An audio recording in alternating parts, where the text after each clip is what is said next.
Соңғы көш Қытайдағы қазақтардың отарлық саясаттан қашып атамекен Қазақстанға жасаған тарихи көшін баяндайтын терең драмалық роман.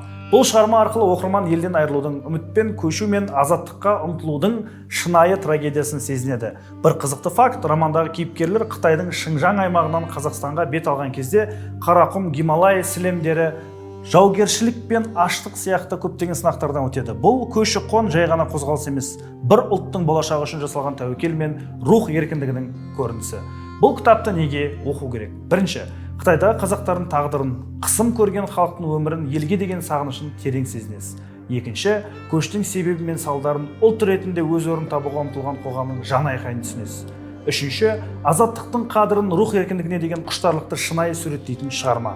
Қосымша қандай білім береді? Қытайдағы қазақтардың өмір салты, салт-дәстүрі мен тарихи жағдайы туралы тың деректермен танысасыз. Кеңестік Қазақстанның әлеуметтік ахуалын көші, қоншылар кезімен бағалауға мүмкіндік туады. Геосаяси көзқарасты қалыптастыратын ұлттар аралық қатынастар жайлы терең ой береді. Қазіргі қоғаммен ұқсастығы, бүгінгі күніде иммиграция, мәдени ассимиляция, ұлттық бірегейлік сақтау мәселесі күн тәртібінен түскен жоқ. Шекара асып кеткен қандастардың тағдыры, тіл мен дәстүрді сақтап қалу жолындағы күресі осы роман көтерген тақырыптармен үндеседі.